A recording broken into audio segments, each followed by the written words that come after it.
stories, because stories are the best way of illustrating points. And these are two well-known stories, quite famous, because they were adapted into films that I'm sure everybody knows. So the story of Peter Pan and the story of Pinocchio, which were made by Disney in the films. So there's two similarities between these two stories. So there's, in Pinocchio, at one point in the film, he goes to a place called Pleasure Island, and Peter Pan is a character and the leader of a group of boys known as the Lost Boys on the island of Neverland. So you can already see there's parallels here.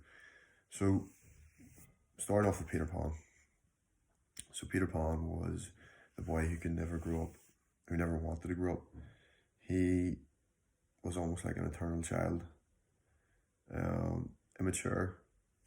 He constantly seeked pleasure at the expense of growth and maturation, and just circumvented the responsibilities in life. And it meant that he couldn't have some of the things that he really wanted to, unless he had to change, unless he changed who he fundamentally was as a person for himself and for others who needed him to change and grow as a person. So in the story of Peter Pan, he sacrificed and wasted the opportunity to be with a character called Wendy, who was a real girl, and who he loved, but he couldn't be with her because he was too immature and was, like I said, seeking pleasure at the expense of growth, and did not want to grow up and be mature. So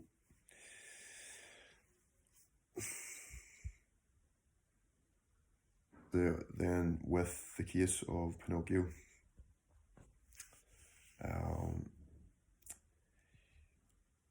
he was, like I said, on an island known as Pleasure Island, and very similar to Peter Pan in the sense that these boys went there under their free will to basically seek, because they were promised unlimited pleasure. You know, in the story, they drink alcohol, they gamble, they engage in fighting, and pursue a lot of things that are quite self-destructive and self-sabotaging and don't serve them, and no person should do, really, at least not excessively. And in the story, they actually slowly turn into donkeys or jackasses. You know, it starts off with their voices, their laughs turning into like a donkey brain, and then eventually they physically transform into donkeys, and they're essentially trapped on this island and become slaves to a character called the Coachman. And it's almost like that's the price they pay for being immature and seeking constant pleasure at the expense of growing up, really, and maturing into an adult. So another thing that popped into my mind with the story of Peter Pan is, so at the expense of really being with the person that he should be, and the person who will add to his life like a real girl in the form of the character Wendy, he instead pursues Tinkerbell, which Tinkerbell can represent a lot of things, but you see the key thing that stands out in my mind when it comes to Tinkerbell and what she represents in modern day society is she represents modern day porn. This is going to be a controversial issue, and maybe you might disagree with this or you might agree with it, but listen, there's research been done on it, and you know, I think overall, not just for men, for women as well, watching internet porn is damaging, it's detrimental, more so to your mental health. And the reason why a lot of people watch, say, porn is, and maybe not everyone, but a lot of people watch it to stave off anxiety rather than dealing with the root cause of the anxiety. They go and they do that, because obviously whenever you do that, you feel good afterwards, you feel relaxed, and it maybe relieves anxiety. But it is not a long-term solution to anxiety, especially if it's a deep-rooted cause behind it. You know, for men in particular, I don't think any really successful, goal-striving man who's matured and who's grown up and who is driven to achieve things in life is sitting there and like just fucking jacking off watching porn. Like, really sit down and think and ask yourself, do you think, like, men who've had tremendous success in life, do you think they're wasting their time doing that? And this is like, the sex industry, I'm sure, has provided people with lives and wealth, but like, what it does as well with the brain is it completely wreaks havoc on the incentive reward system, which is the dopaminergic system. So it messes up so many things, your perceptions of your expectations and desires of sex. And I even had a conversation with one of my brothers, and we basically agreed that watching porn is, in a sense, virtual or simulated cheating, because when people watch it, they're imagining that they're involved in the act. So I just think, especially if you're in a relationship, I think it does not serve you, and in fact probably causes much more harm than good. So, you know, there's nothing wrong with being sexual and expressing yourself sexually, but I just think that watching that is not the way you should do that, because of the effect it can have on your mental health and even expectations of sex, and it completely rewires your brain. And it means whenever you have sex with a real person or a real girl or a real man, your expectations of sex are different, and in a way that person might not satisfy you because you're used to watching all sorts of different things on the internet. So again, this is maybe going off on a tangent, but Tinkerbell is a representation of porn. And there's like a lot of these stories, a lot of these Disney films on the surface look like, you know, I would just say children's stories, but there's so much more nuance, so much more depth to these stories. And whether the people who wrote the stories had that intention behind it, or maybe just intellectuals today have analysed it and been able to draw parallels that relate to real life. But there's much meaning behind these stories that everybody can learn from. So, like I touched on earlier, there's a sacrificial element in every man's maturation. You have to let parts of yourself die in order to grow as a man or as a woman. And you have to sacrifice many of the childlike qualities you once had for the actuality of becoming an adult, maturing and growing.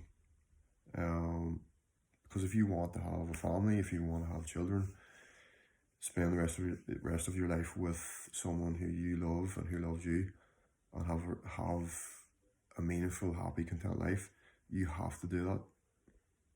And for some men, you learn the hard way. Maybe you're fortunate enough to be around good role models, you learn that way. But for a lot of young men I know today, that like this is something that they struggle with and is difficult. So that's been really just the key message behind this video. I'm not doing this to be a moral authority. You can do what you want at the end of the day. This is a disclaimer, but this is just I am only drawn from my own personal experience, the lessons I've learned, the mistakes I made, even recently. Like, I still have so much more growth to achieve, and even still more maturity to achieve, even at 26. But the problem with society today is, particularly with the likes of transitioning from an adolescent into an adult, there's this space in our culture where that seems to have, like, there seems to be a void.